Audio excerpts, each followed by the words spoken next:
Welcome everyone to this second set of training on the application of the United Nations Framework Classification for Resources, or UNFC, to strategic projects and your application process in accordance with the Critical Raw Materials Act, of course. So as you all know, UNFC is mentioned as part of the application criteria for your project proposals. So it is needed for when you apply and you submit your applications to have a UNFC classification. And this training basically aims to equip you with the necessary skill set of applying UNFC to your projects, be it extraction, processing, recycling, or substitution. So we can start the training now. Just before we move ahead, a quick disclaimer that this training is recorded and will be uploaded online for future viewing. By participating to this webinar, you consent to the recording and its subsequent use. If, however, you do not wish to be recorded, please take the following steps. Either turn off your camera, mute your microphone, or use an anonymous display name. And please keep in mind that it is recorded, and be mindful that any contribution you make during this online training, including questions and comments, may be included in the recording. If you have any concern or do not wish to be recorded, you may choose to leave the webinar now.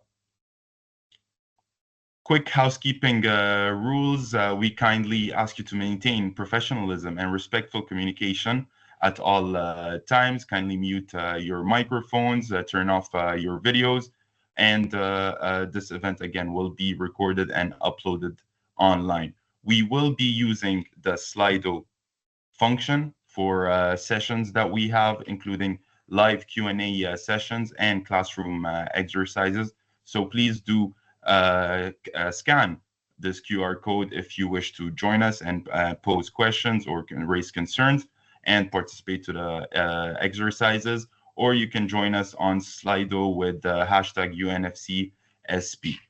Don't worry about the QR code for now. We will be sharing it throughout the whole training, and it will pop up on the slides several times. Quickly on the agenda, we will start by introducing UNFC in the generic form. So starting from the high-level document of UNFC 2019, and then digging deeper into the specifications from minerals or primary raw materials, as well as secondary raw materials, or as we call them in the UNFC jargon, anthropogenic resources, which pertain mostly to recycling projects. We will have two Q&A sessions, as mentioned, and then we will contextualize the application of UNFC in for strategic projects in the context of the application form that is put forth by the Commission when you apply to your strategic projects, as well as classroom exercises. We have three classroom exercises scheduled, one on mining or extraction, one on processing, and one on recycling, which we will further unpack as we move forward with this training. So without further ado, I pass the microphone to Robert Thomas from DG Grow to say a few introductory words. Robert? Good afternoon, colleagues. Do you hear me?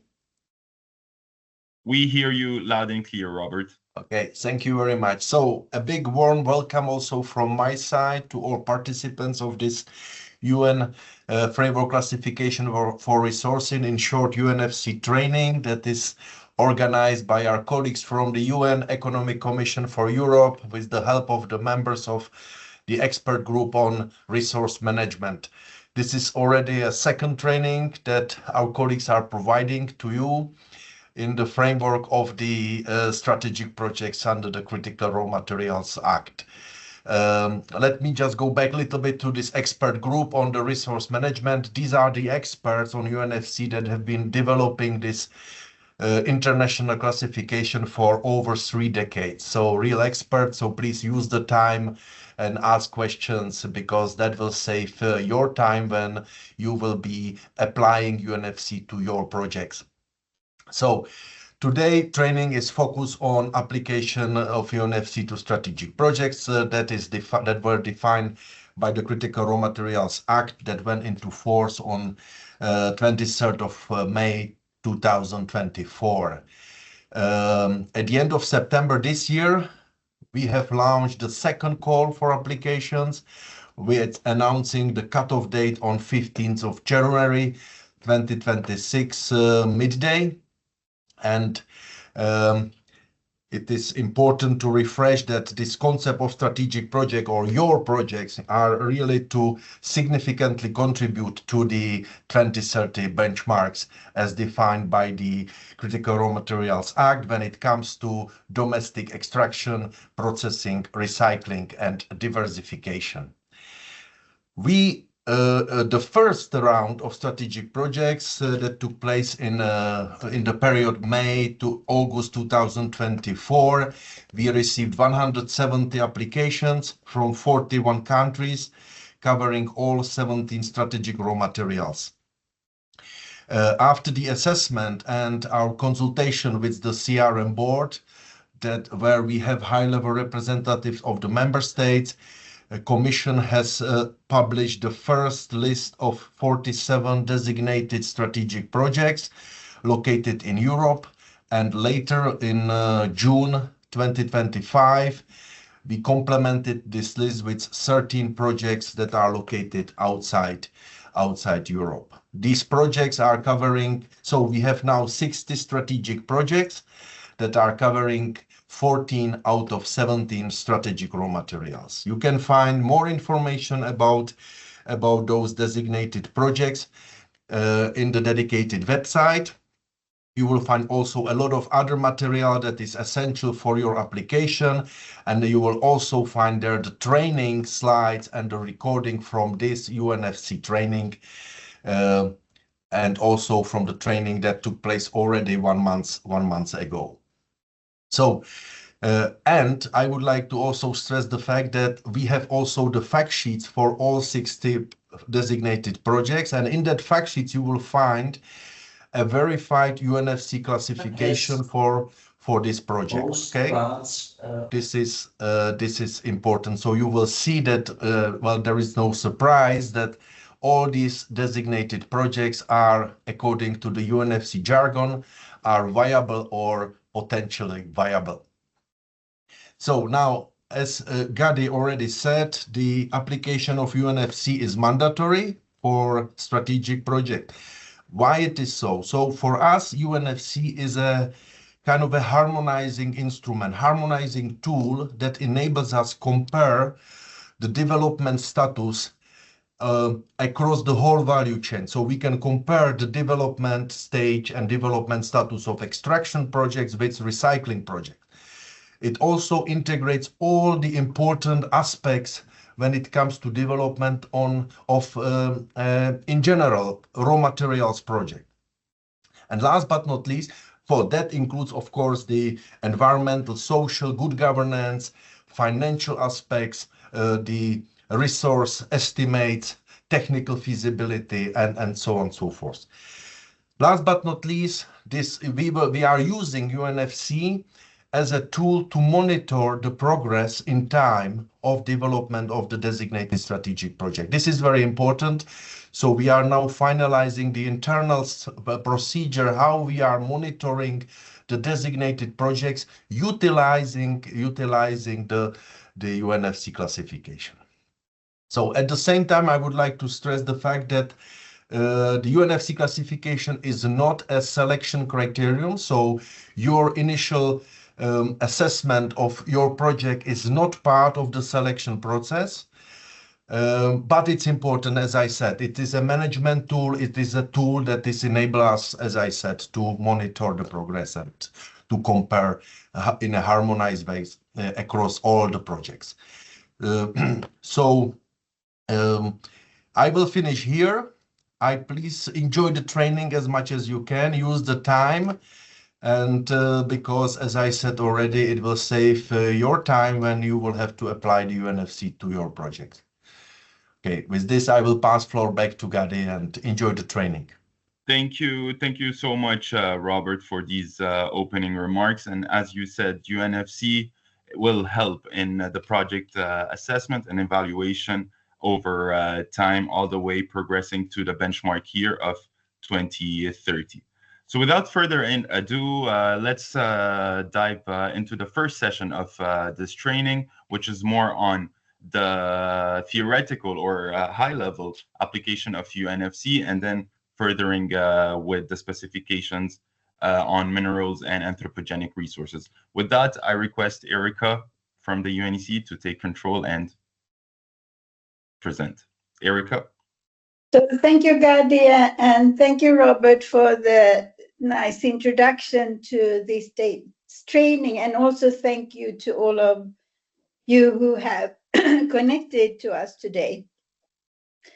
I will start a little bit with, from the umbrella perspective with sustainable resource management. And why we do this is, of course, to ensure production of raw materials without compromising the environment, the economic stability, and social equity, rather more to actually promote the positives of this. And doing it through sustainable resource management helps us balance the need for economic development with the preservation of the environment, the well-being of future generations. And it helps us also actually to deliver on UN Agenda 2030 and the Sustainable Development Goals. And what sustainable resource management is doing is to support quality of life, to promote environmental stewardship, climate mitigation and adaptation, and also to mitigate negative social impact and promote responsible use and production. And to do this, we need to secure sustainable raw material supply chains. And the foundation for that is to map and classify raw materials projects based on relevant, consistent, transparent, and comparable information about those projects. So if you take a look at the stakeholders interested in sustainable resource management, it would be the governments, of course. It would be those studying energy and mineral resources. It would also be the industry, yourselves, and the financial community. And last but not least, it's also important for civil society for the for the social sustainability parts. And when we talk about to putting this into context, we have all the stakeholders.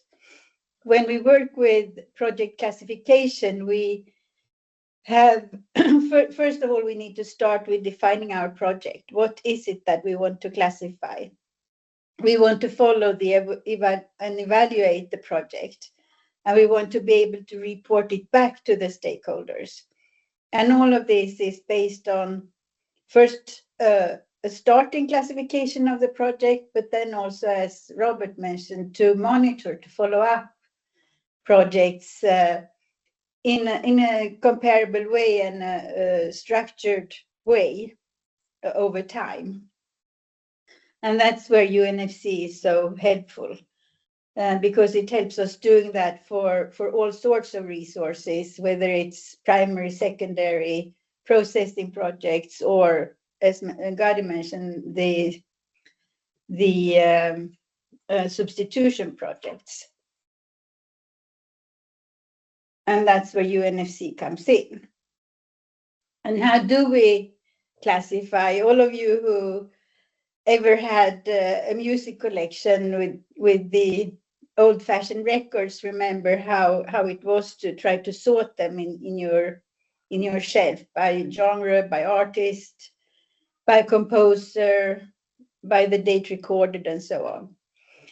So it's very similar with those projects that we're talking about. When we classify projects with UNFC, we look at 3 different criteria. And we usually, with the UN lingo, we talk about it as the E-axis, the F-axis, and the G-axis. And you will hear that those words repeatedly through this training. And it's going to be something that you use a lot going forward in your own work. But the E-axis represents the environmental, socioeconomic viability of a project. If you're operating within the EU, it's very much aligned with the permitting status and development of your project. And then we have the F-axis, which denotes the project's technical feasibility. And the third axis is the G-axis, which nowadays is named as the axis for the degree of confidence in your resource, which means how sure are you about how much you have and what you have in your resource. So how confident are you that you actually will be able to produce a certain amount of a certain something? And looking at UNFC in generic terms, it's a three-tier framework. We usually talk about the cube, but it's as I said before, it's a resource, project, and principle-based system, and it's based on those fundamental criteria: the E-axis, the F-axis, and the G-axis, which translates to the environmental socioeconomic viability, the technical feasibility, and the degree of confidence. All this is described in a publication from 2019 on UNFC. We'll share the links, but it's published on our website here at the UNEC. So you can read more. And there.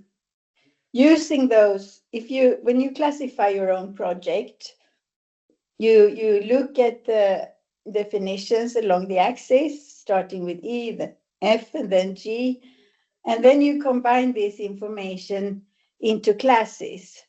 And if you look at this diagram, you will see that you have the green boxes at the top, the yellow ones in the middle, and the red and gray one in the bottom. What will be interesting for you when you do this, with all the information you have on your project, you will see that your project will fall into either of those classes. And for most of the strategic projects that were granted in the last round, in the last call, they were in the green or yellow boxes. And these boxes represent viable or potentially viable projects.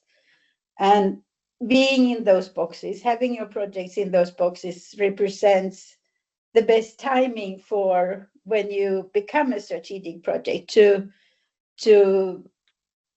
have the benefits that you would need to develop and finalize your project. So what you're aiming for is the top left corner, where you have, we call it 111. It's E1, F1, G1, where you have all the knowns and you have a producing project. But the viable and potentially viable projects are the most successful in becoming strategic projects. And you can also look at this cube as something over time. So if your project is not there yet, it can be in the future. So that's also something that's important to remember. So when you do your classification with all the known information you have about your project, you can use that also to make a decision if it's time yet, or if you should wait another year or so, or to the next call. When you look at the definitions for the axis, for the categories, the E is, as you understood now, E1 is the best. We have E1, 2, and 3, where we can classify the projects in. And if your project is confirmed to be environmentally, socially, economically viable, you would put it in the E1. If it's not expected to become viable in the foreseeable future, then you would put it in E3, and then you have the stuff in between there, E2. And when you do this, you should always read the definitions in conjunction with the supporting explanations. The E-axis categories have also subcategories. So for E1, you have E11 and E12. E11 is where your project is viable on the basis of current conditions and realistic assumptions on future conditions. And for E12, your project is not viable on the basis of current conditions, but may be viable through government subsidies or other considerations. For E2, we don't have any subcategories, and for E3, there are subcategories that you can look into when you compare those categories to the information of your own project. But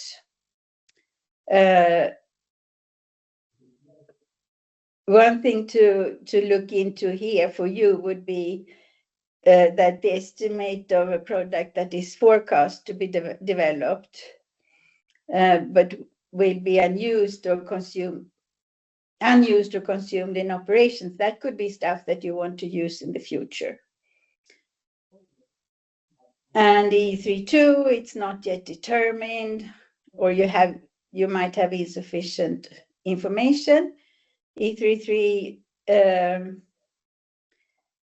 is your project is not yet considered to be viable, but there might be changes in the future that can make it viable.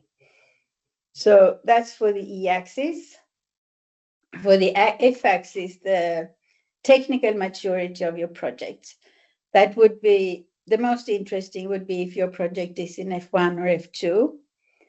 And that would be a project, for F1, it's a project where you have confirmed the technical feasibility, and F2, it's not yet confirmed, but subject to further evaluation. For the F-axis, we also have subcategories. And when you have an F11, you're up and producing. So it's a done deal, more or less. And F12, you have allocated capital for the project, but not yet started producing. The development is underway. F13, you have completed the feasibility studies and demonstrated that you have technical feasibility in your projects. And then you have 3 subcategories for F2 as well. And that's where you have activities that are ongoing and just to justify your development. Or you may have the project on hold for different reasons, or you have decided not to develop additional data at the moment, as is the F2.3. With the G-axis, as I said before, G1 is the highest confidence, where you have information about your resource that shows that the project can be estimated with a high level of confidence. G2, when you have a moderate level of confidence, and G3, low level of confidence. For the G-axis, we don't have subcategories unless for the G4. So once you've gone through the information about your project and you put everything together, you will end up with a class in one of those boxes that I mentioned. This slide shows an E1, F1, G1 project up in the top left corner, but you could end up in any of the other boxes depending on where you are with your work. You can also show this in you could either choose a 3D or 2D representation. A table might be easier to read. Here you see that a viable project would be one that has an E1, an F1, and a G1, 2, or 3, or a combination thereof. Whereas the potentially viable projects would be the E2, F2, and the G1, 2, 3.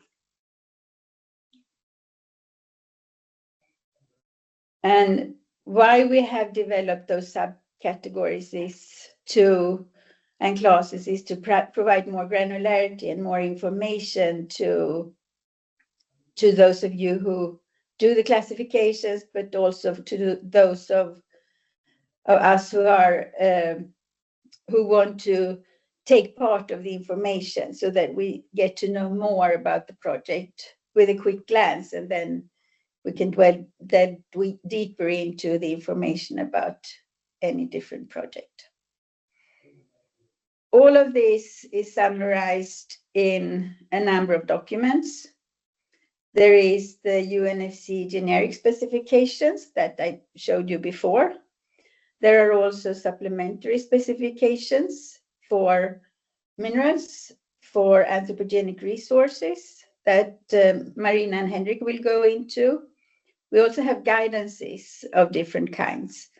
And the beauty with this system is that it works with both with other international standards. So we have, for instance, a bridging between CIRISCO that the mining people in the call are well acquainted with.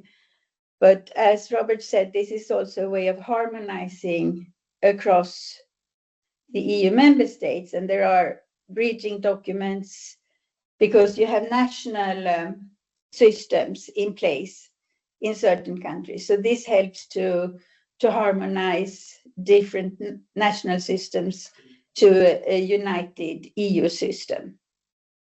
And this is also a globally endorsed tool. So we have these kind of bridging documents for systems in other parts of the world as well. So that makes it really helpful. And since raw material supply is in a way a global teamwork, no one can do this alone. So this is really helpful when we want to collaborate across regions, across continents, and so on, which can be helpful also for the strategic projects in third countries. And here is a couple of examples of bridging documents. And just to mention a few of the benefits, we have gone through them, but it allows a consistent comparison within and across commodities, and also across resource types. It's globally endorsed. It's simple to use. With all the knowledge you have about your project, it's super easy. And it combines multiple kind of resources, and it collects the information about socioeconomic, environmental, government issues, and at local and regional and national level. It also improves financial resilience and derives outcomes when it comes to social, environmental, and economic sustainability. And it speeds up decision making.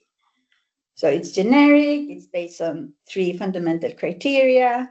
You have subdivision for these criteria, and it's consistent. And it's dependent on the careful work that you do to apply those definitions. Back to you, Gadi. Thank you, Erica. Now that we learn about how the UNFC works in a generic matter, I will invite our next speaker, Hendrik Falk, the chair of the EGRM Minerals Working Group, to more contextualize the application of UNFC to minerals projects or primary raw materials. Hendrik, the floor is yours. Thank you, Gadi. Good morning. My name is Hendrik Falk. I'm up here in Northern Canada, and today I want to talk to you a bit about how UNFC works in the mineral world. And I think the starting point for this conversation is the specifications for the application of the UNFC to minerals.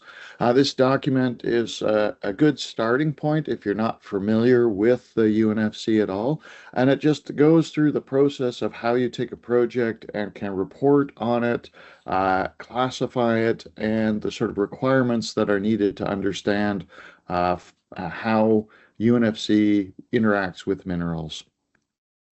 So the starting point is we're looking at a mineral project evaluation and recognizing that mineral projects change through the lifespan of a mineral project, that there are various different sizes and complexities and different ways of looking at a mineral project.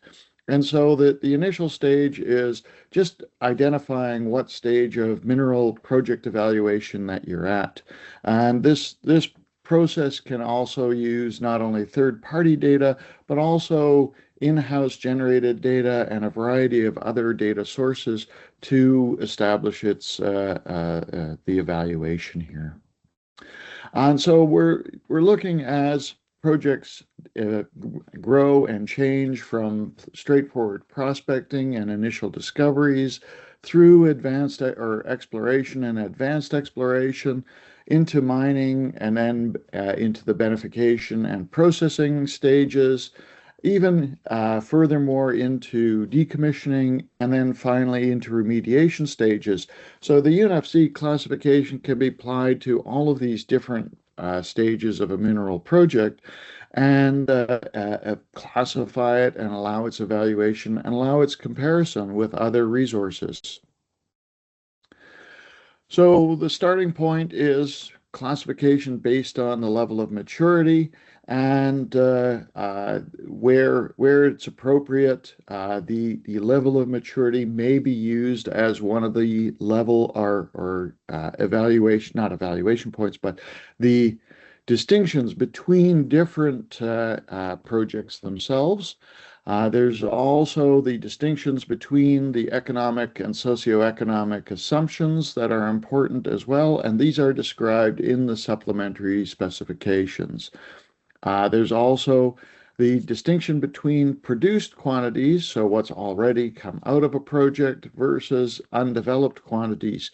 And so what level and what stage of development your different minerals are is important in that classification, as well as understanding the feasibility of actually getting them out of the rock and being able to utilize them.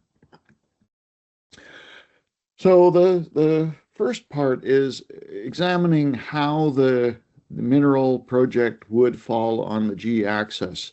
And the G-axis, I refer to it as the geological axis. It refers to the sort of the level of confidence that you have in knowing that the minerals are in situ.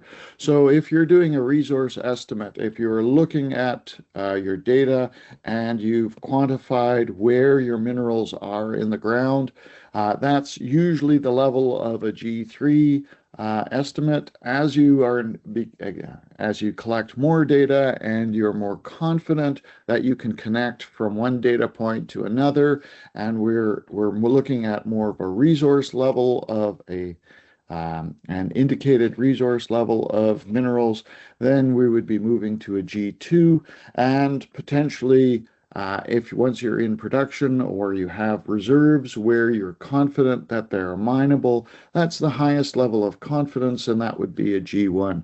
And so looking at the level of confidence that you have in your estimate is sort of one of the key elements to a mineral project. Now, there are a few additional provisos that are in the mineral specifications specifically for minerals, and that is that we're reflecting the level of geological uncertainty in impacting the estimate for the forecast of the project. And so this can include the resolution of direct data such as drill hole density, the ability to understand the mineral structures that are hosting the elements of interest, and be able to make that prediction that in between your data sources you will have additional materials. In addition, you can also be using things like indirect data such as geophysical information, and as long as there's some level of calibration between known data points and the indirect methods, then you can extrapolate from your known information across through your unknown areas. And the more calibration methods that are provided, the more likely that approach is a viable and acceptable approach to estimating the resource. So in the sort of the next element of the specifications is the question of project reporting. What are the requirements? What needs to be sort of included in the report and sort of in the evaluation of a project? And so the main ones are, what is the basis for the estimate? What are the resources? What are you actually doing? When was this done? What is the effective date of this work? So when a report is written, there should be a date by which no further data is included, and that establishes the sort of stale date or the freshness date of that report at least. It's important to understand what is the mineral product. Just having a mine is great, but what are you actually producing? Really clarifying that, spelling it out basically.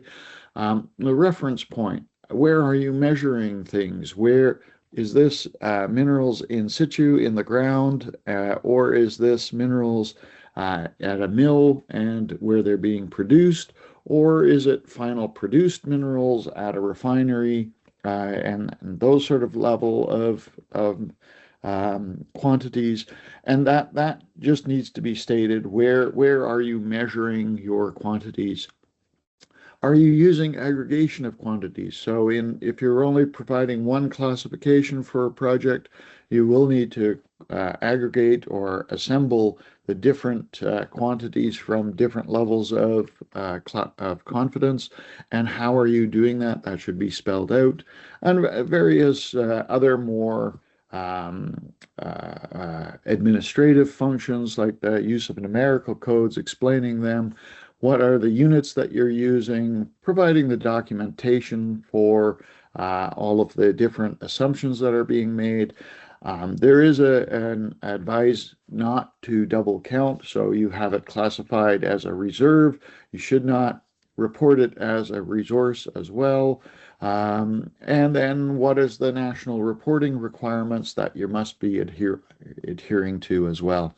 There is a note that is in the specifications as well that if you're reporting on a mineral resource, there are certain competent or qualified person requirements that if you're submitting this to different national organizations or financial organizations, that must be met, and those are mandatory.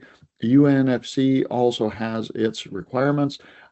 They spell out who is the author and what are your qualifications for actually providing this classification. So in a full report, those are elements that would need to be there. Now, looking further ahead, if you've already reported in a different code, for instance, in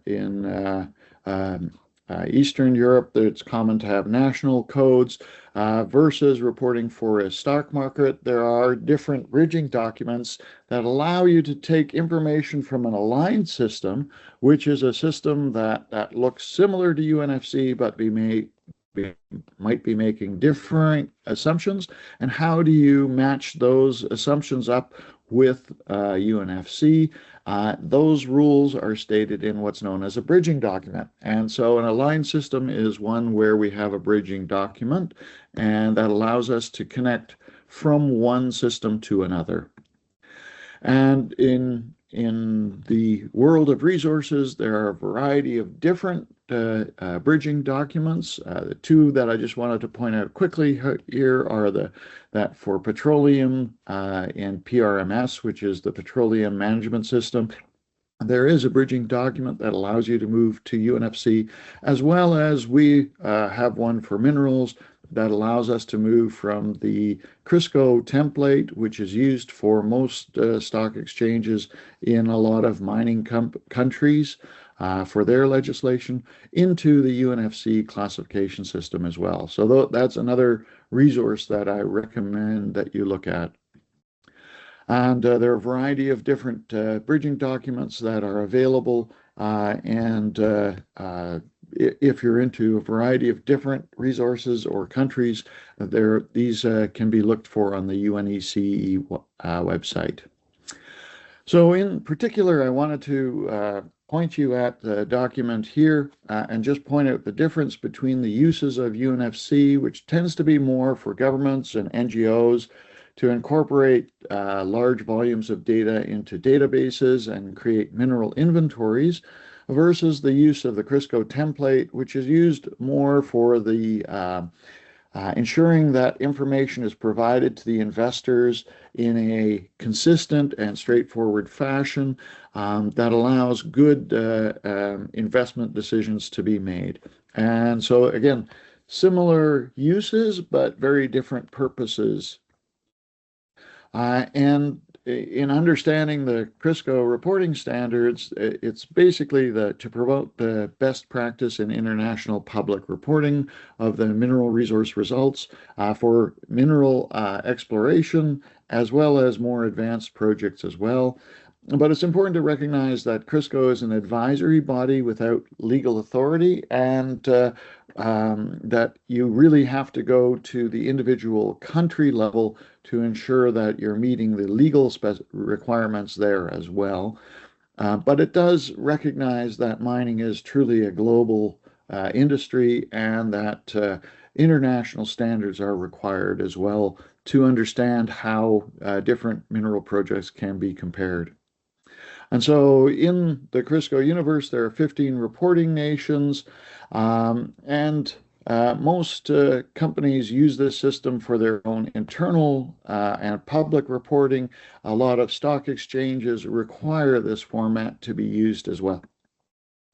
And it's based on this McKelvey diagram, which shows the progression of a project from exploration stage, as the purple box as exploration results, through inferred, indicated, and measured resource levels as we gain knowledge and more confidence in our understanding of the resource.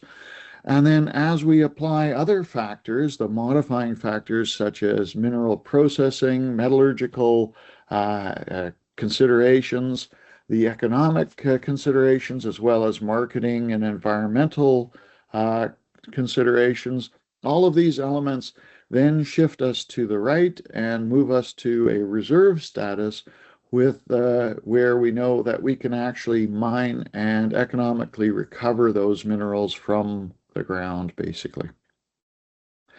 And so how do these two systems fit together? Well, the purple box of exploration results lines up with our 334 box there in purple, and it's a very simple one-to-one translation, basically.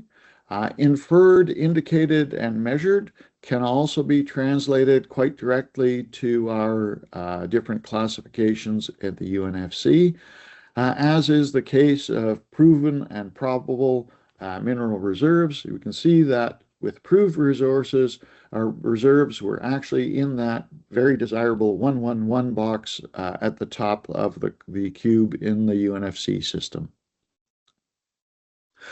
So in the bridging is all described in the UNFC bridging document. This has been recently updated to include the most recent changes to definitions that were made by Crisco in 2025.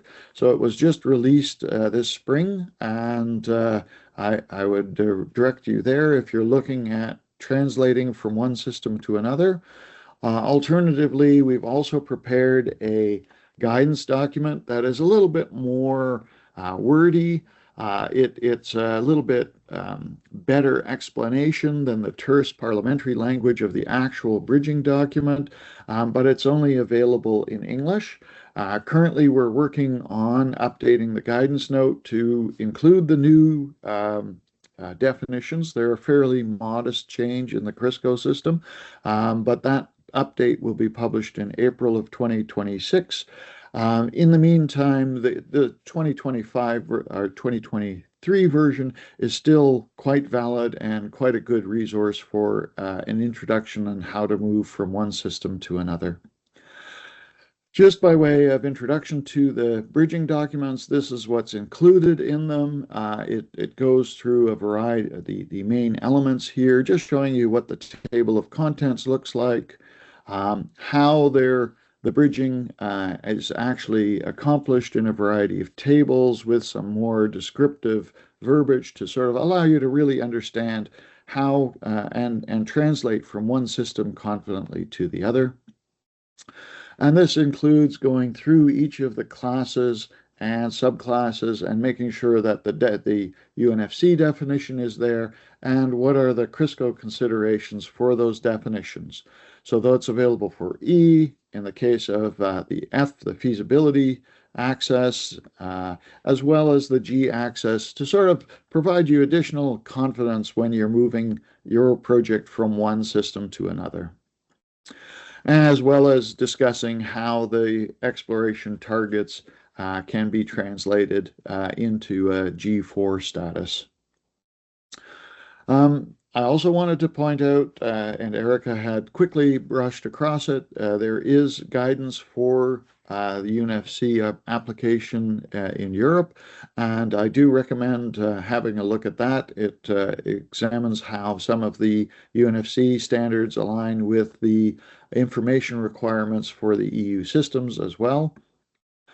And so I just wanted to point out that for the guidance document is intended for a variety of different users. It includes the sort of regional and national authorities in Europe to facilitate decision making, but it also is for the user who's trying to make a classification and determine where their project fits, and allows you to sort of understand how to apply UNFC in the quest of achieving strategic project status. And furthermore, this will go into a bit more of the mineral resource accounting and developing a larger national inventory and eventually an EU inventory to allow sort of regional continental level decision-making processes to be applied to strategic materials. And there's an alignment between the different classes and subclasses with the INSPIRE code, which is used in the database to allow EU projects and EU-based inventories to be examined. So in the Guidance Europe, there's also just a guide and allows you to sort of evaluate how the project changes as it evolves. How is it progressing through time as well? And this is one of the elements that makes the UNFC such a powerful tool, is that it allows you to monitor the progress of a project by following how its classifications are changing, as well as see where sticking points are. Where are projects getting hung up? Is it a commodity price issue? Is it a permitting issue? The tool really allows that granularity to become quite apparent quickly. And so I would recommend as well, if you're in the process of doing a classification for the strategic projects project, that there is an additional detailed guidance on what needs to be applied for the UNFC framework classification to be useful. So I thank you for your attention, and I look forward to your questions. Thank you so much, Hendrik, for this comprehensive overview on how to apply, or how is UNFC contextualized in the world of extraction projects or primary raw materials or mineral resources, as you put so eloquently. And now moving from, and we, by the way, we will delve deeper into the detailed guidance on how to apply UNFC to your strategic projects proposals. Now moving on from primary raw materials into secondary raw materials and anthropogenic resources with Marina. Marina, please, can you take control? Yes, thank you, Gadi. Thank you, Marina. So my name is Marina Fittinghoff, and I'm part of the Anthropogenic Resource Working Group, and I will give you now some more detailed information about the application of UNFC for secondary raw materials, or as we also call them, anthropogenic resources. And for some context, what we mean when we talk about them. So we all know raw materials can be sourced either from mining or recycling projects. And primary raw materials dominate the supply, but secondary raw materials are getting more attention and definitely more important. And UNFC allows us to compare mining and recycling projects, and we can here play on a common playing field by this, if we apply UNFC also on secondary raw materials. So it's an important instrument. So we have a few UNFC documents that give some information on secondary raw materials. We have the generic terminology and principles, which was already introduced to you. And of course, we have also for the anthropogenic resources some specifications.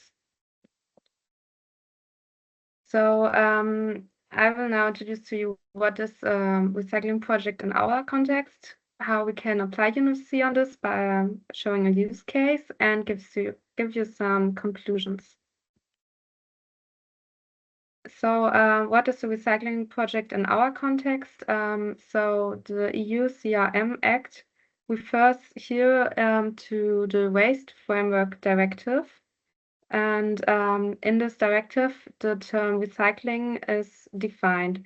And it means here any recovery operation by which waste materials are reprocessed into products, materials, or substances, and so on. So what can be potential raw material sources for recycling projects? Of course, end-of-life residues and metallurgical residues, for example, in form of a waste stream. So if we imagine now recycling project, you can see here we have a feedstock, of course, which goes in it, for example, a waste stream. And then we have the recycling steps. So we have maybe some sorting steps, treatment, and recovery processes. And then we have recoverable materials that go out into the raw material market. And here is our reference point, so the point of sale. And maybe we also have some non-recoverable materials which can go maybe to landfill in this example. So how do we classify now this kind of project, a recycling project based on UNFC principles? Well, you heard from Erica about the different axes, and we have is also for the recycling project. So first we have the E-axis, which is the environmental, social, economic viability, if you remember. And the first step is to identify some factors, some contingencies, which affect the development of the recycling project in terms of the E-axis. So this could be legal compliance, social compliance, profitability, off-taker, but also environmental factors. So first we have to identify these factors, and then we can assess these factors and give them an E-axis category. And we do this for each contingency, for each factor we have defined for our project. So each factor here, the legal compliance, the social compliance, and so on, to each factor we refer an E-axis category. And the next step is then, if we have all these categories assessed, to assign an E-axis category for the whole project. And this can be done in 2 steps. So either it's based on the lowest rank. So in this example, it would be an E2, or it's based on balanced judgment, which where we need to give reasons. And we also do this, of course, for the other 2 axes. So we also have the F-axis, the technical feasibility. So how does my recycling project perform? We do a technical feasibility study, and we have here also some factors that we define. So the readiness of the recycling technologies, the transport and infrastructures, of course, important, or maybe the energy supply. We assign to each of these factors an F-axis category, and then we have the 2 steps of assigning, the 2 ways of assigning an F-axis category to the project. So either based on the lowest rank, so in this example it would be an F1.3, or based on a balanced judgment. And the last axis is the G-axis. It's the degree of confidence. So it's the degree of confidence we have in our project into the product quantity estimates.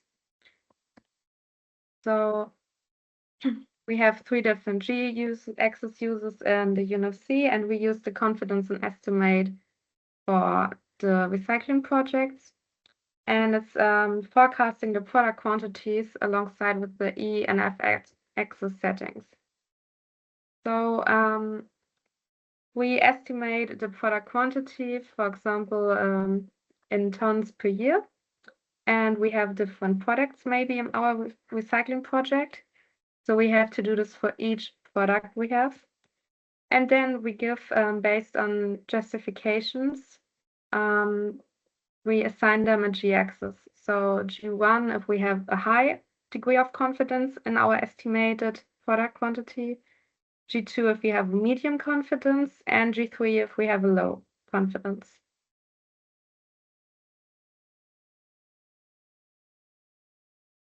And the last step is now to combine all these 3 axes into our final project class. So in my little example, we had an E2, F1.3, and G1. And if we combine these and look into the table from the generic terminology document, we can see that our recycling project is a potentially viable project. And now the project is classified with UNFC. So some conclusions. UNFC is applicable to recycling projects. And the classification of the project needs to be based on evidence. This is very important. For each factor, you assign a category based on evidence. And the classification is only a snapshot in time. So this is also an important point, because the project can be reclassified over the time and maybe have with more evidence or more detailed information another class. So thank you very much, and I will give back the word. Thank you so much, Marina. Now we learned about UNFC generic, how to apply it in a generic form, given that UNFC is also applicable to all energy and resource projects. But with the specifications, we learn more about how to contextualize and apply UNFC within a certain context of the project, be it minerals or primary raw materials or secondary or anthropogenic resources. So now, just conscious of time, we are good on time. We will be having a quick Q&A session. You can scan the QR code visible on the screen and pose any concerns you have regarding UNFC so far. and our esteemed presenters and speakers will help me answer these questions. And please do confine your questions or concerns to UNFC related matters. If you have questions about the Critical Raw Materials Act, you can contact the DG Grow team available on the official strategic projects webpage held by or hosted by the Commission. So we can directly jump into it. Please do scan the QR code if you have any questions. With the first question being, if a project has been submitted to authorities and is waiting for approval, but is already technically and economically defined, could it be considered as E1.1? Erica, would you like to take this one? I can start by saying that, yes, if it's awaiting approval, hence with reasonable considerations of it becoming viable in the near future, yes, an E1.1 could be the case. However, if the applications and the permitting and the licensing are yet to be confirmed, this might downgrade the project to E2, yet to be confirmed viably. Erica, would you like to add anything to that? No, I think your answer is totally correct. What often happens is that you get an approval and then it's appealed. So, and then you would go down to E2 again. So yes, I would agree with an E11. Yes, but please do keep in mind that UNFC is also evidence-based. So any sort of information or evidence that can support your classification would be very much supporting or aligned with the classification itself. Any of the other speakers would want to add something? Not, you can mark it as answered. Okay.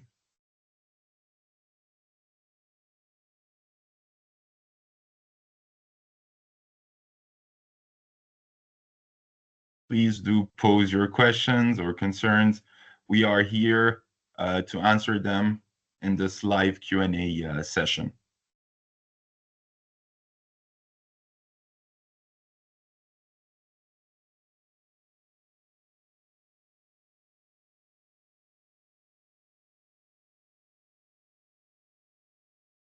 Maybe in the meantime, I can reiterate some of, oh, okay, perfect. Yes, so if the project is processing, does it need to be proven at industrial scale? I assume industrial scale means in terms of the pilot moving forward with the technical readiness level. Then yes, the way we see processing is more aligned with the minerals project. However, technically speaking, the process itself is very much similar to recycling. So the technical readiness level usually is applied. From the UNFC Guidance Europe that Hendrik showcased earlier, we do have a proper mapping from the different TRL levels into the UNFC F axis or the technical feasibility axis. Would anyone want to add to this? Erica or Hendrik maybe, or even Marina?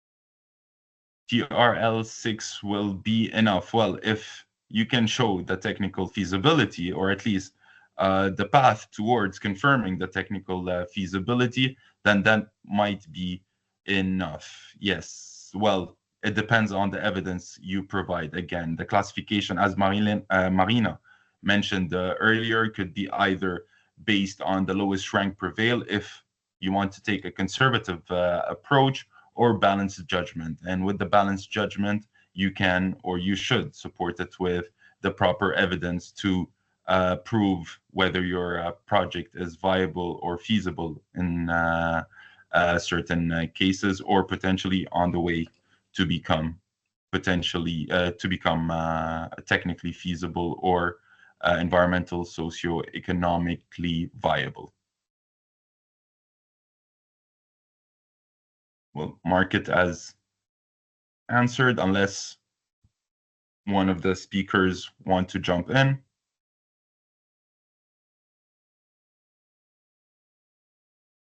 Please do refer to the UNFC Guidance Europe to better understand the mapping of the TRLs into UNFC F-axis, because it's more on the technical maturity and the technical process of the project itself. In this session and now in the upcoming hour, we will learn more about the application of UNFC within the scope of strategic projects. And this encompasses also the strategic projects application form, how to connect the different criteria that are put forth by the application form itself with the different UNFC axes, the E, F, and G. And we're ending it with a classroom or a set of classroom exercises for you to put this theory into practice.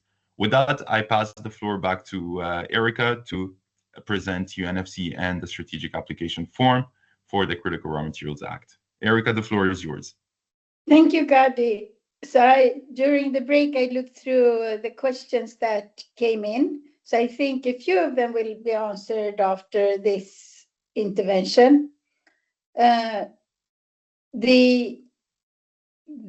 Just to remind you that UNFC is not the only thing you submit in your application. It's not a selection criteria, but it's still there to be able to monitor and look after the projects going forward, and to make sure that the European Union is moving towards the benchmark set in the Critical Raw Materials Act. So you will provide a lot of more information, and I'll come to that a little bit later. But what's given there is in part the answer to your questions. But we'll see when I'm done. So in Article 7 of the Critical Raw Materials Act, UNFC classification is a criterion for the application. And UNFC, as we have talked about, is applicable to extraction, processing, recycling, and substitution. The different pieces of the Critical Raw Materials Act that is to support that the European Union produces more domestic raw materials. And using UNFC helps highlighting sustainability measures of your project. And it helps indicating the project's technical maturity and degree of confidence or geological, depending on what kind of project you work with, confidence in product estimates. And we have talked a little bit about supporting evidence, but of course there is a need to submit evidence for the potential of the strategic raw material that you are working with. The strategic projects are focused on the strategic raw materials and not the others, even though some, if you have a mining project or a recycling project, you could have other, for instance, materials from the critical raw material list in your resource, and you could also have those that aren't yet deemed as critical. But in order to apply, at least one of the strategic materials need to be in your resource.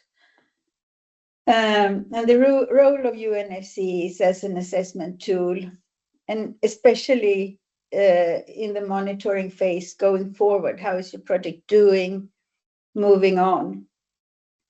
And it's used to assess environmental, social, and economic viability. And it's also indicative, since the Critical Raw Materials Act stipulates that if your project has the status of being strategic, you also have these timelines for permitting. So here is the place where you can indicate the need for permitting, fast track, or also for financial support. And as I said, monitoring of long-term progression of the project and identifying the strengths and gaps of the project and areas for improvement. So you classify your own project during the preparation of your application. It should, with all the knowledge you have of your own project, it should take less than 1 day. And then the classification is reviewed by the European Commission and technical experts, not only what you provide regarding UNFC, but the entire application is reviewed by a group of up to 4 different experts. And then this happens after a completeness check, where your project comes out in a positive way. And we have gone through this, but you go through your project and you classify it along the different axes, and you take help from this guidance document where you see the link there, but you will get access to this presentation afterwards, so no worries. And what I'm also going through here now is how the the application form is connecting UNFC with the other fields. So it also helps you going forward.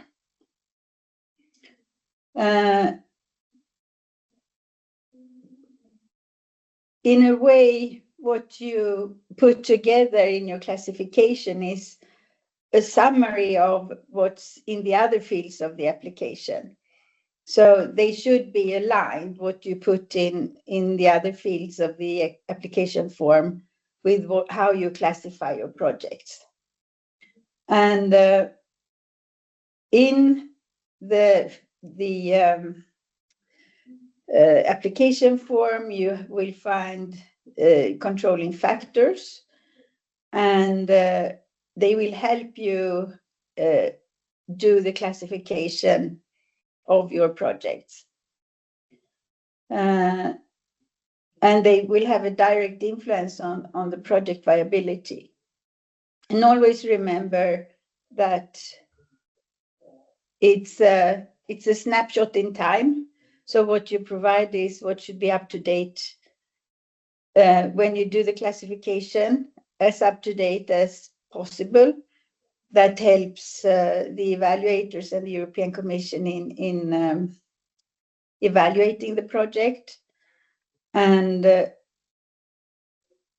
then the idea of the whole thing is for the project to, of course, progress through the cube to, in the end, becoming a viable producing project.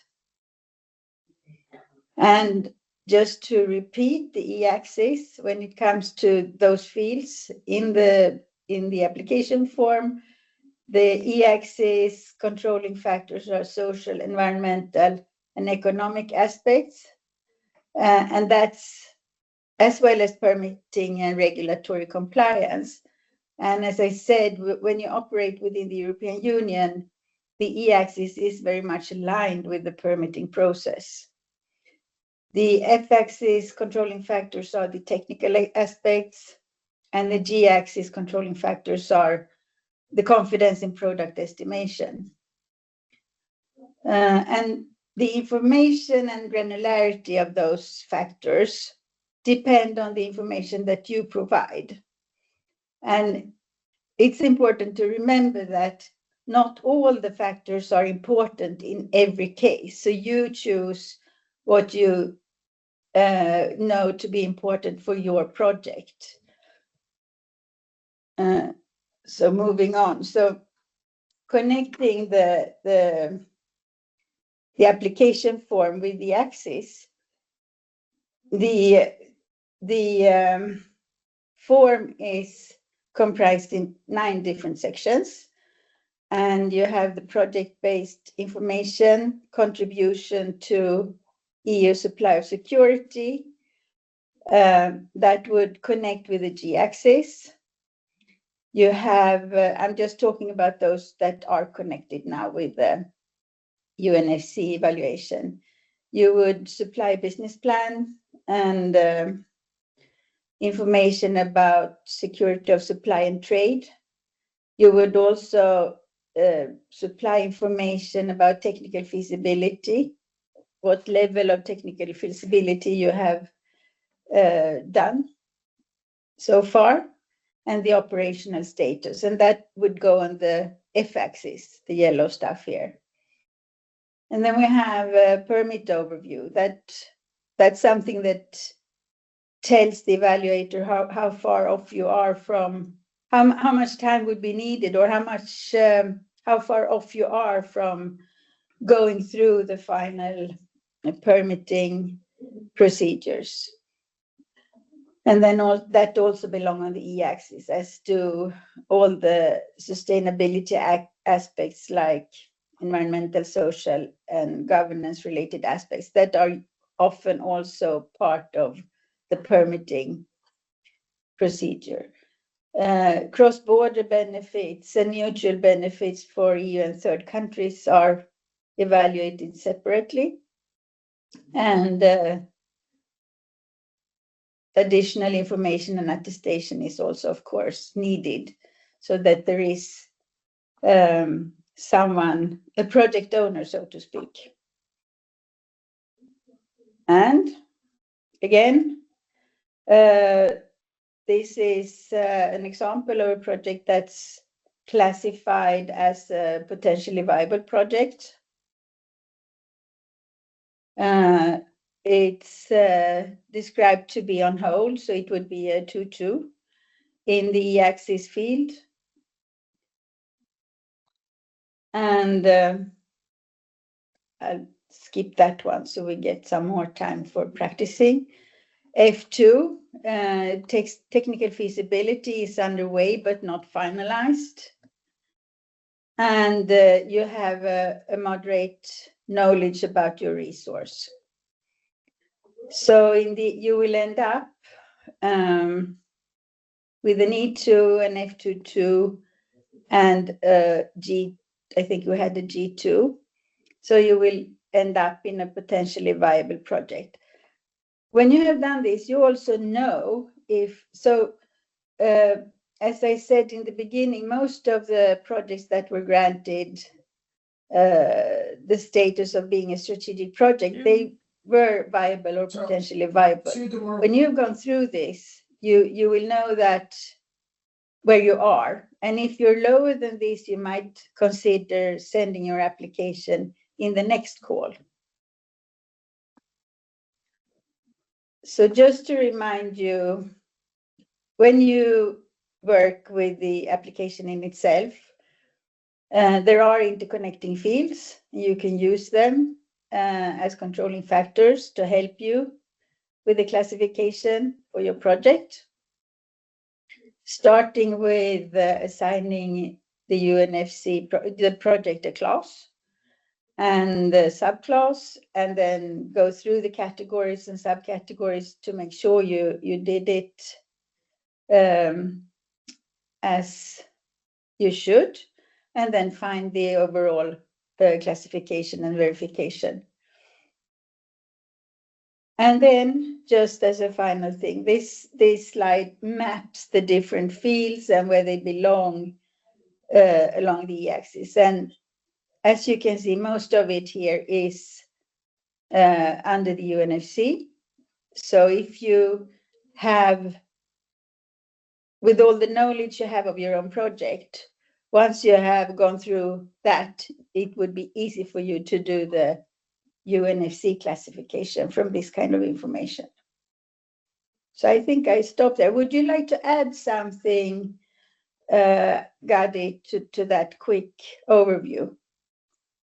Yes, I just want to ensure that the UNFC application is an easy process. As you said, Erica, should not surpass 1 day of classifying your strategic projects proposals. It's simple, it's straightforward, and it helps first and foremost in understanding and mirroring your projects to where they stand respective to the technical maturity and the viability of the project itself. Again, also to reiterate that the classification is a two-step process, first by you, the project promoters, and then will undergo a validation or verification phase when with support of the European Commission and other technical experts that will verify and validate the classification you have given. We will learn more about how to connect these different fields into. Yes, we will learn more about how to connect these different controlling factors for each of the UNFC axes with the application form in practical terms. So now moving on to the classroom exercises for classifying strategic projects in accordance to UNFC in the context of strategic projects and the Critical Raw Materials Act, of course. I do encourage our participants to take active engagement in these exercises. As I mentioned, we do have 3 exercises planned, one on extraction, one on recycling, and one on processing. So trying to cover the whole value chain and showing you how UNFC can be applicable to any strategic project. Let's start. So the QR code is always available on your screen. Please do scan so that we get ready for the quiz itself. Let's start with the first exercise on a lithium extraction project.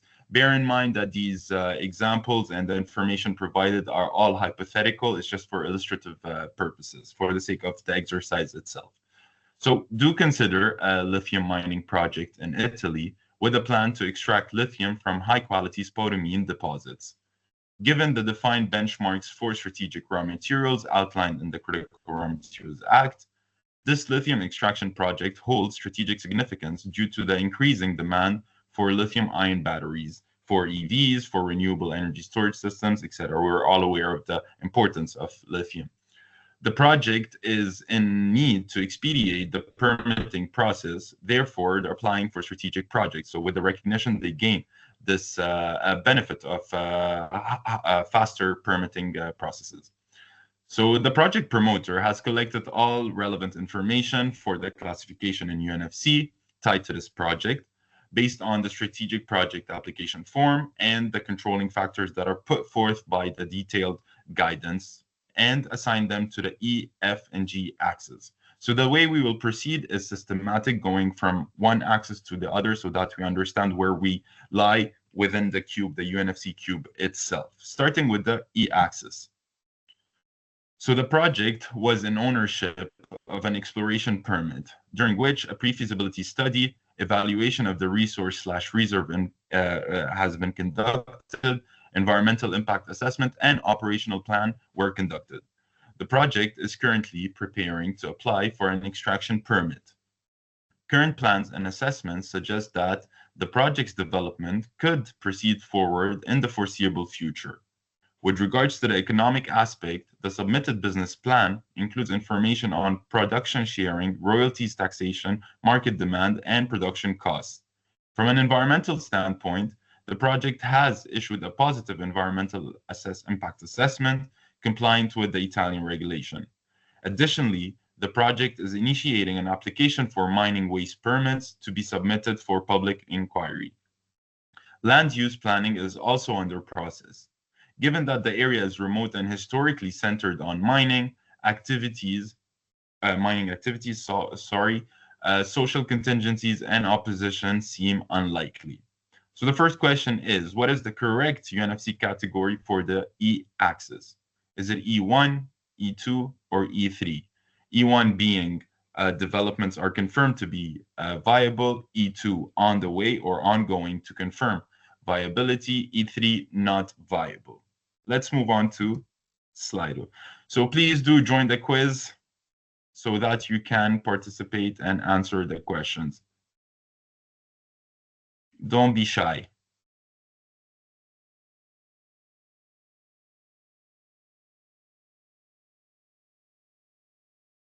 We'll wait for a couple more participants. Perfect. Well, the QR code will remain visible on your screen, so please do not hesitate to join and participate in this exercise.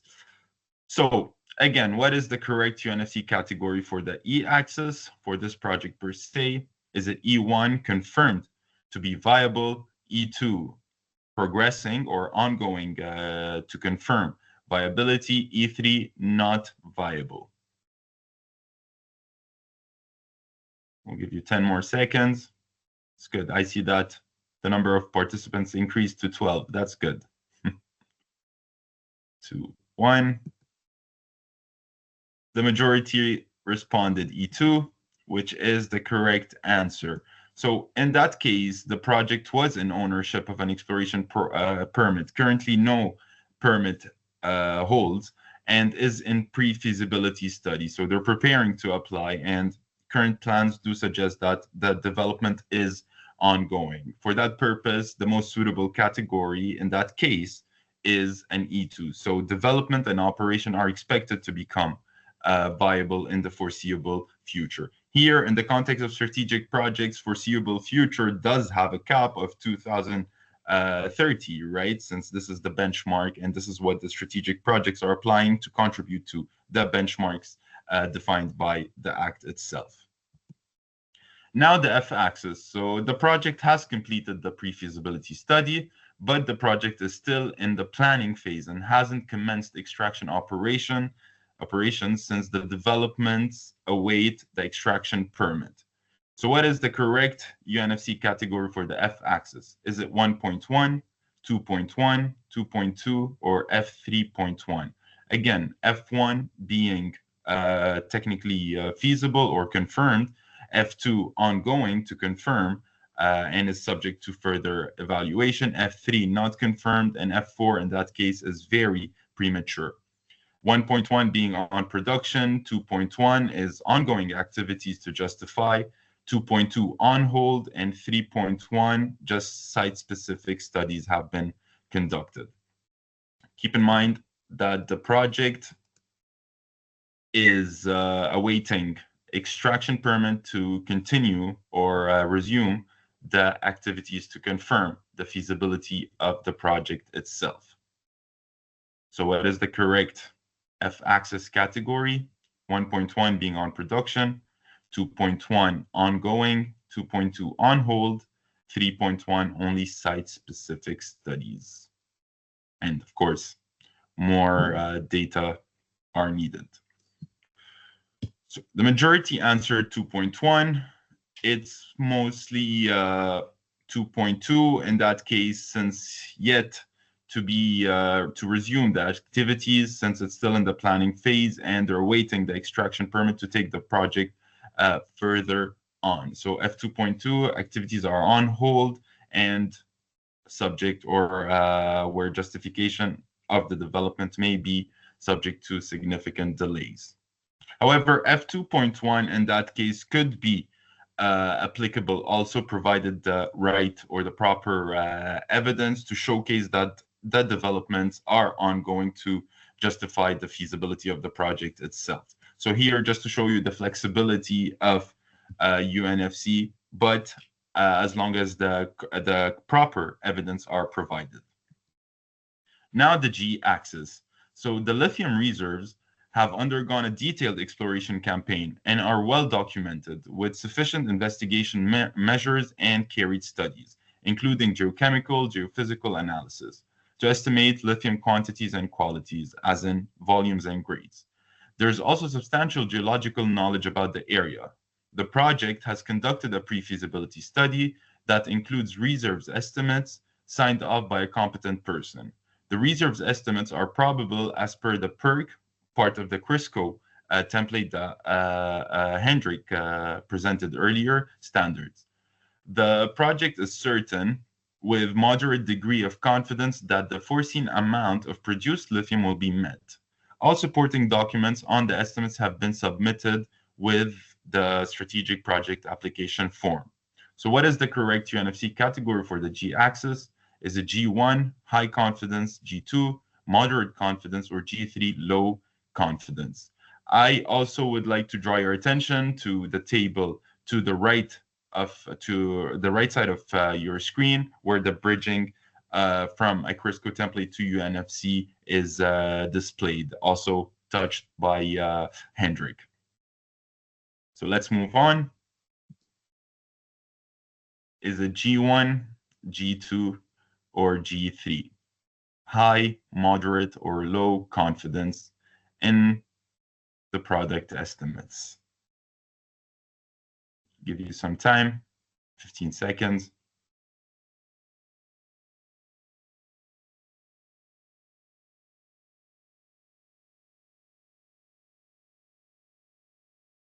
Perfect. So, we have 50-50 here.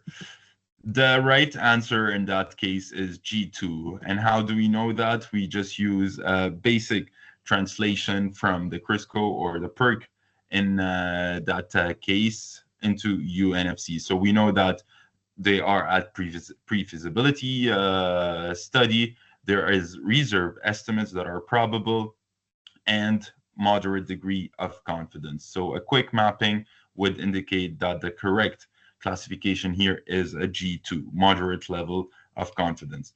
I also would like to mention that within the application form itself, since the UNFC is a given direct input field in the application itself, it only allows you to select one G category, whereas in UNFC it is possible to use several ones as an more like G1 plus G2.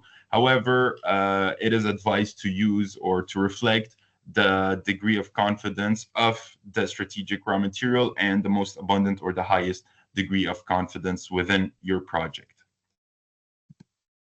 Now let's put everything together. What is the correct UNFC classification for this lithium mining project? We went systematically with the E axis and then the F axis and then the G axis.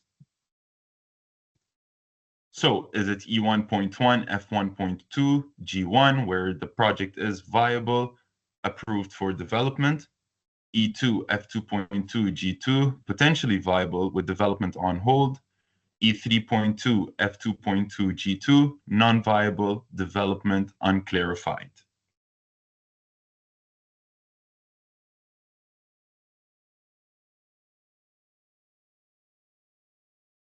Lock in your answers.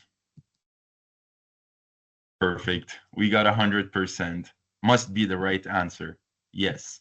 So the project is potentially viable with development on hold. Now, this could be expedited with the recognition of strategic projects where the permitting could be at faster track and then reaching closer, or let's say maturing faster towards the 2030 or production before the benchmark year. Now we move on to a recycling project on permanent magnets. As well, we're going to go systematically starting with the E axis. Now the project is the result of several R&D, research and development projects in the field of permanent magnet recycling and had public subventions from regional entities. Last year, the company bought land in a region where they plan to build a new recycling plant with an interest to invest in circular economy. They are waiting to sign a partnership with a big company from e-waste collection sector. In this moment, the project is working with an environmental consultancy company on the environmental impact assessment in order to present the project to environmental/industrial authorities. The previous work has been done in the R&D plant and that the company already has elsewhere. So what is the correct UNFC category for the E-axis for this project itself?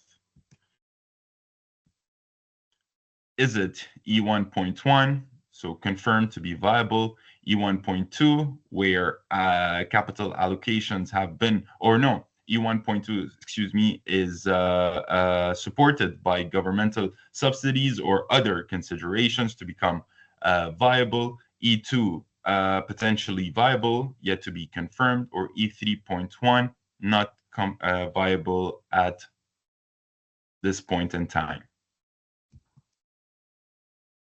So the majority responded E2, which is the right answer. So again, they have public subventions. They bought the land in the region. So they plan to build this new recycling plant with an interest for circular economy, which boosts their classification on the environmental aspects of the E-axis, and they wait to sign a partnership with their suppliers of this specific waste stream, and they're conducting their environmental impact assessment. So an E2 is most suitable in that case. Now let's move on to the F-axis. So the project looks to recycle permanent magnets in a closed loop, which is magnet-to-magnet recycling. The process is validated in an industrial pilot scale. The company estimates their TRL, which was mentioned earlier in the Q&A session, of the process to be at 5. So TRL equals 5. The upscaling of the process, is under assessment by experts of the company. A first environmental benefit of the processes compared to primary extraction of rare earth elements has been done and demonstrates the benefits of recycling. So what is the correct UNFC category for the F-axis? Is it F1, which is confirmed, the feasibility, F2, yet to be confirmed or ongoing to confirm it, F3, not feasible or not confirmed at current times. Now, the question is to dig into the subcategory. So F1.1, as in the project is on production, F1.2, where the relevant capital has been allocated, F2.1 ongoing to justify feasibility, F2.2 on hold. Please lock in your answers. The majority answered 2.1, which is the right answer in that case. So it is validated in an industrial pilot scale, and the company estimates the TRL to be at 5. So the activities are ongoing to justify the feasibility or the technical feasibility and maturity of the project. Now, the G-axis. So in press releases, the company is communicating that the plant will have a capacity to treat up to 1,000 tons per year of magnets, doing first physical treatment and later magnet recovery. The product is reprocessed magnets. The company declares the intention to work with 3 main permanent magnets waste flows: permanent magnets from e-scooters, magnets contained in vehicles, and wind turbines, so 3 streams. For e-scooters, the company knows that the dismantling of the product is easy and cost-effective. The company is discussing with an e-waste collector in order to secure a certain volume of e-scooters end of life in 2 or 3 European countries, but this partnership is still not fully finalized. In vehicles, the company is under discussion with vehicle scrap companies, but discussions are less in advance compared to e-scooters. Finally, based on MFA, material flow analysis, the decommissioning of wind turbines with permanent magnets is not expected to have a significant volume of magnets in the short term. The company does not consider it as a major waste for recycling until 2035, beyond the benchmark here. So in that case, what is the correct UNFC category for the G-axis? Is it G2 of free processed magnets from e-scooters and G3 from vehicles? All the streams are G2 or G1 from e-scooters and vehicles, and G2 from wind turbines. Let's lock in our answer. In the meantime, I do remind you that through the application form, you can select only one G-axis category. So in that case, you should reflect the most abundant or most secured or with higher highest confidence, the strategic raw material to be produced. G2 for e-scooters, G3 for vehicles, or all G2, or G1, G2. Let's see. The majority answered G2 for e-scooters and G3 from vehicles. Correct. As in, the turbines are out of scope at current times, right? With respect to the framework of strategic projects. Yes, again, so e-waste collection, the stream from e-waste is ongoing, yet to be finalized. So that's why EG2, not at high confidence. First, you secure your supply. And from vehicles, it's also ongoing, but less advanced. So a G3 is most representative. Whereas for turbines, it's a bit out of scope at current times. So now let's put all together. What is the correct UNFC classification for this permanent magnet recycling project? Is it E2 F2.1 G2 plus G3 potentially viable with development pending? Is it E1 F1.1 G1 plus G2 viable approved for development? 1.1 1.3 G1 viable justified for development, or 2 F2.2 G2 plus G3 potentially viable with development on hold? Lock in your answers. The majority answered the first one, which is correct. So the project is potentially viable with development pending. Again, we classified it systematically with E2, F2.1, and G2 plus G3. In the case, if that was an actual case that is applying for strategic projects, the classification will remain at G2. So E2, F2.1, and G2. Hence, this is what the application form allows you to do. Now, last but not least, the copper processing project. So now moving on to processing. A copper mining project is planning to expand its operations with a processing plant. The mine is currently located in a historically significant mining region in Spain. The project aims to leverage the existing mining site to process copper ore into copper concentrates, which is crucial for various industries. The copper-rich region is well established with infrastructure to support mining and processing operations, including transportation networks and access to utilities. The foreseen processing plant will be at a 20 kilometers distance from the mine. This processing plant project wants to apply for strategic project label for financial purposes. One of the benefits of the recognition. The project promoter has collected the relevant information for the UNFC classification for this project based on the application form and the controlling factors, and assigned them to each axis, so E, F, and G. Let's start with the E. An environmental impact assessment has been completed, and the project has received preliminary environmental approval. The processing facility is designed to minimize emissions and water usage, complying with Spanish environmental regulations. The project is also preparing to submit waste management plans for public consultations. The project has undergone a detailed feasibility study. However, adequate funding has not yet been secured for the project's development. The project site is in a region with a long history of mining activities and provides jobs to most of the community. So good on the social aspect and environmental. Preparations for final permits are ongoing. So what is the correct UNFC category for the E axis? Is it E1.1, E1.2, 2, or 3.1? Again, E1 being viable, E2 potentially viable, and E3 not viable as we at current times. So the difference between 1.1 is that it is made viable within a reasonable time frame. E1.2 is made viable through governmental subsidies or other considerations.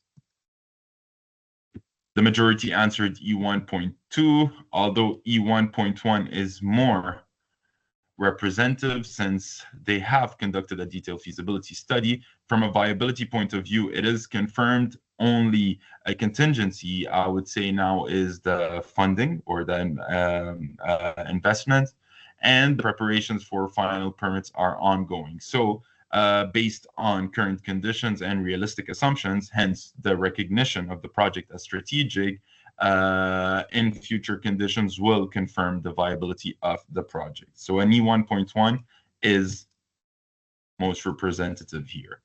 F-axis, so the project has completed its feasibility study, which includes detailed engineering design and technological assessments. The processing technology to be used is proven and reliable, ensuring efficient conversion of copper ore to copper concentrate. Although the feasibility study is complete, the project is in need to secure adequate investments before commencement of construction. So what is the correct category here for the F-axis? Is it E1.1? So the project is on production. 1.2, where capital or the necessary capital have been allocated, so secured the financing. 1.3, feasible, but yet to be furthered or taken to a next step.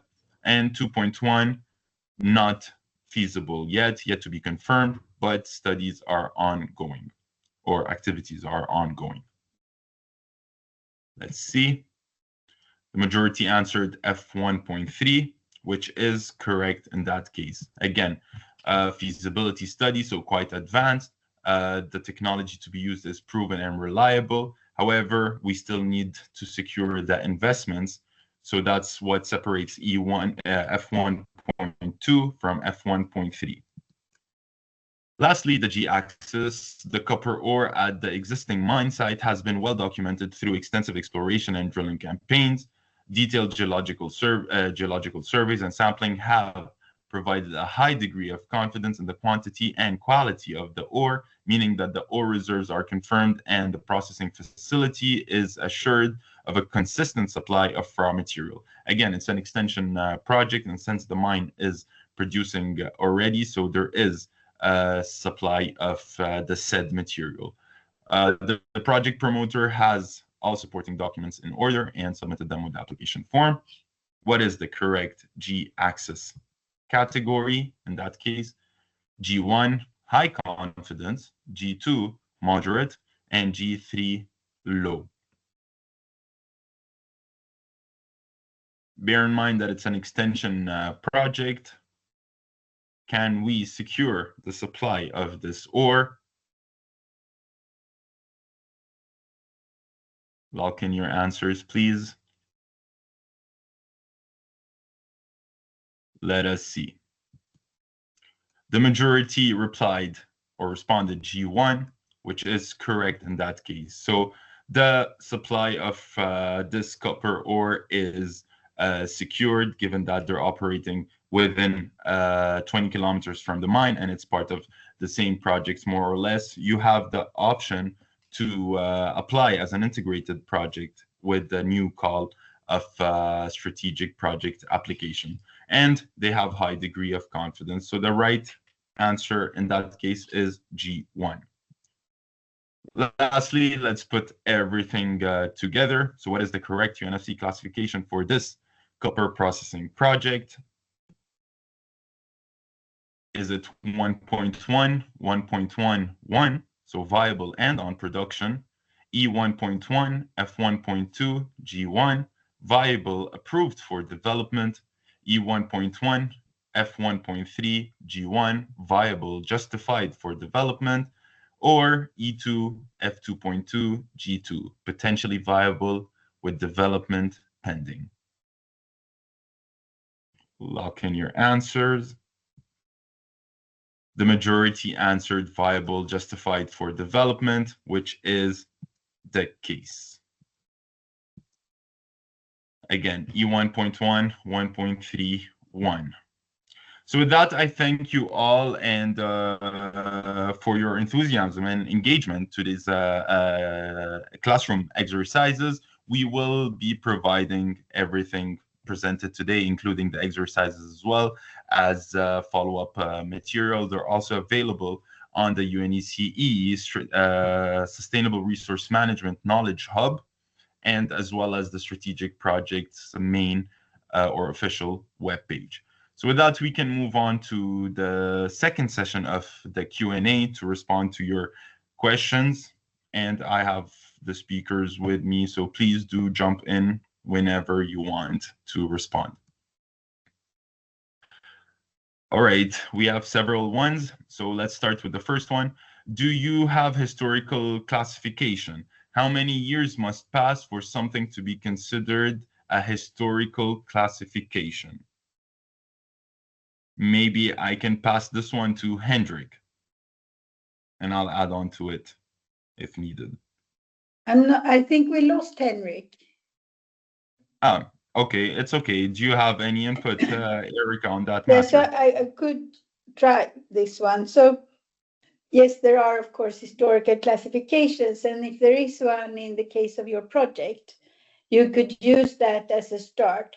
But when you do your own classification, but what you want to submit in the application is a fresh and updated classification that you complete with all the modern input that you have for your project, the things that you actually want to submit in the application form. Yes, if I can add to that, that historical classification and historical estimates are two different things. The UNFC is project-based, so a historical classification in that sense would be irrelevant since you need to classify your current project, so that you need to update it. Whereas historical estimates might be used provided that documentations or the specific, let's say, compliance with certain standards are provided as documents or supporting documents to your estimation of your strategic raw materials per se. I will mark this as answered. Move on to the second one. If we want to add evidence of our UNFC classification, how can we provide it? I mean, inside the proposal, is there any text box for these information? As presented by or mentioned by Erica earlier, no. So the UNFC classification through the application form itself is just a direct input field. However, the documentations that you submit with the application form will be in support to the technical assessment phase that the Commission holds after the cutoff date with various experts, including a UNFC expert validator. So if you want to provide these additional evidence or the evidence to support your classification, this will be part of your application submission. So the different, for example, if you have a technical feasibility study that would very much support the given category on the F-axis or the E-axis in that matter.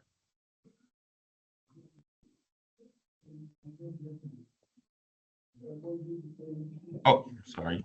If no one wants to jump in, I will mark it as answered.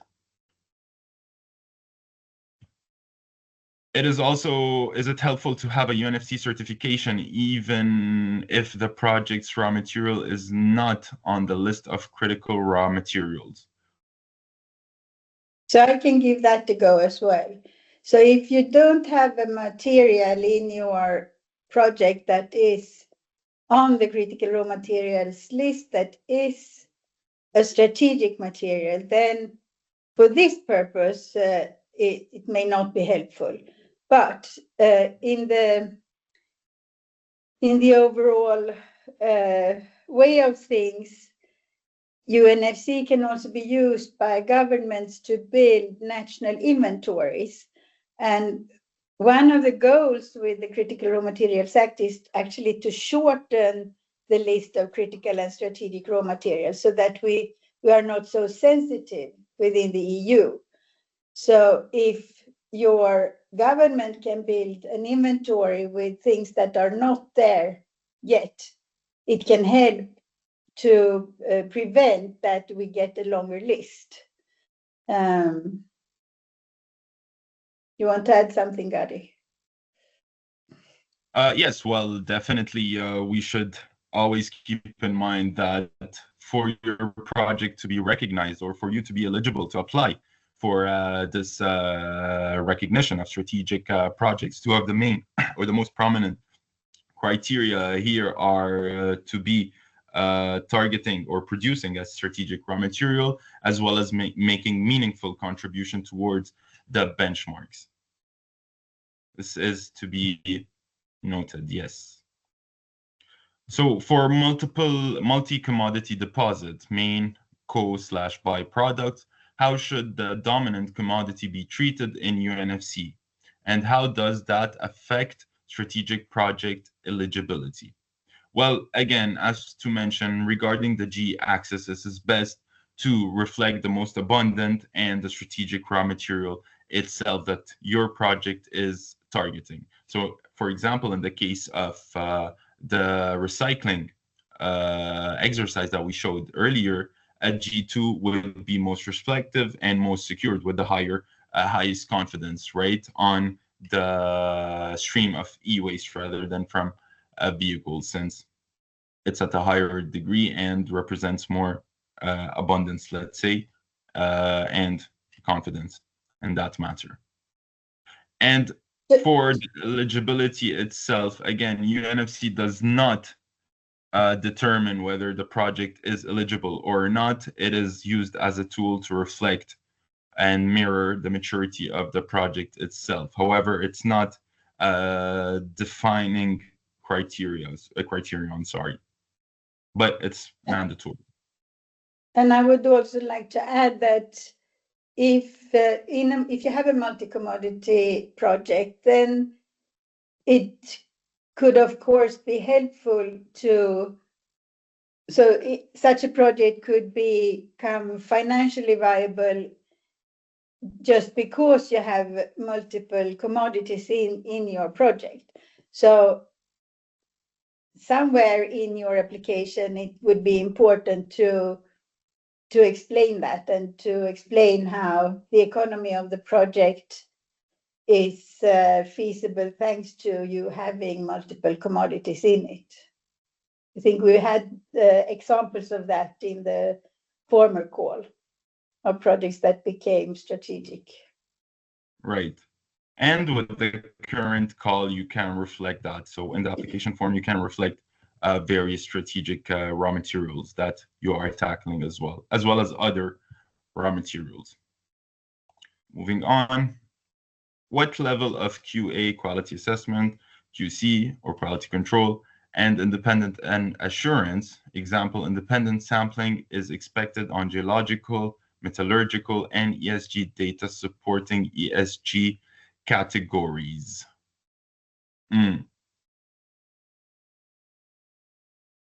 Would you like to take this one, Erica?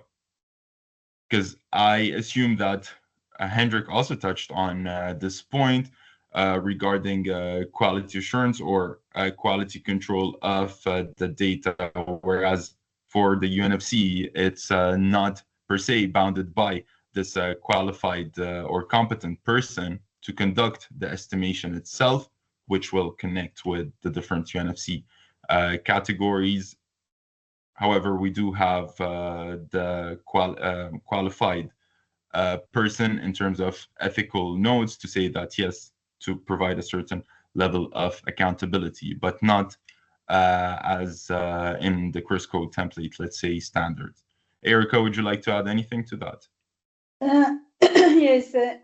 So when it comes to extraction projects, you have the benefit of, many of them have a benefit of having been reviewed by qualified persons, whereas recycling and processing projects usually don't have that benefit. So I would say that you would need to supply evidence for what's expected on all those different categories that are listed here in a way so that it's something that can be reviewed by the commission and the experts. but it's super difficult to give a straightforward answer to any kind of level. You need to provide something that feels trustworthy and believable by those evaluating the project. But exactly what that should look like is super difficult to say, I think. Well, correct. And this also touches on the next question, which is what is the minimum evidence? Again, there's no straightforward answer here. Your applications will undergo a technical assessment phase where will they be evaluated based on their technical feasibility, their ESG performance or measures, as well as their financing and UNFC. And this is usually coordinated amongst the expert as well as the commission itself. So it depends on what you provide or what you submit with your application form itself. I guess we are a bit running late on time, so maybe we can take two more questions. I will also mention that we do have UNEC EGRM Secretariat, EGRM Secretariat help desk that is provided throughout the whole length of this application call, so until the cutoff date, which is January 15, if I'm not mistaken, 2026. Please do feel free to submit your questions or concerns or inquiries regarding UNFC and your strategic projects.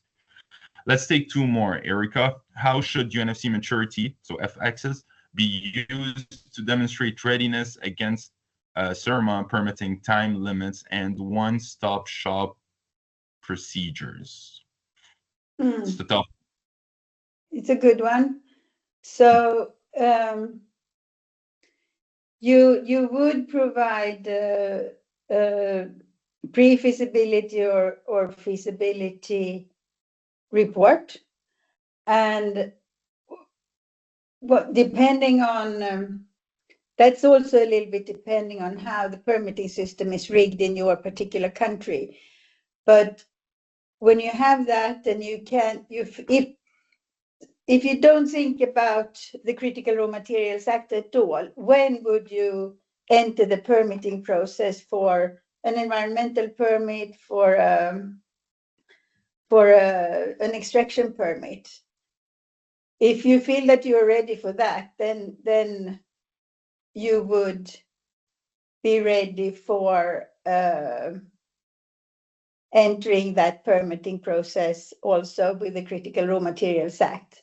So that doesn't change anything, but the only thing that the status as strategic project affects when it comes to the permitting is that member states are obliged to speed up the process. So they put more effort into the permitting process for your project. And for recycling projects, it would be 15 months, and for extraction projects, it would be 27. Also for the processing projects, it would be 15 months. So that's how I would think about it. And when it comes to one-stop shop procedures, that's also where you have to, so you could think strategically, but you should have a dialogue with the one-stop shop that comes into play for your kind of project, because they will be a little bit different between different countries. In some countries, you would have one for everything. In other countries, you would have, if it's a federal state, you would have different one-stop shops in different states, and you could also have different one-stop shops for the different streams. So I would get in touch with my one-stop shop and ask for advice. Thank you, Erica. We are unfortunately right on time. We cannot continue with these questions. I just want to answer this one as whether the application form is a prerequisite for UNFC or the other way around. I would say that they both go in parallel. However, the UNFC should be quite directly linked to what is being provided with the application form itself. So I say they go hand in hand. You can use the strategic application form to connect it to the different access as highlighted by the detailed guidance on the application of UNFC to strategic projects to basically classify your project in the application form. I will conclude by saying that we will take all these answers, all these questions, and respond to them in due time and provide and upload them on our Knowledge Hub for you to revisit. Again, I want to reiterate that we do have a help desk ongoing, so please do reach out if you have any questions. This is the main takeaways. So yes, UNFC is part of the strategic project application form. We do have the post-training material available on our Knowledge Hub, and the help desk is available to support your projects and project promoters with UNFC related questions. And with that, I would pass the mic to Erica for yes, and I only want to thank everyone for being here, and I want to wish you good luck, or maybe not luck, but great skills in applying and succeeding in getting the status as strategic projects. And just as Kadi said, we're here. We'll post answers to the remaining questions in the Knowledge Hub, and we're here with the help desk if you have any further questions. So thank you very much for attending.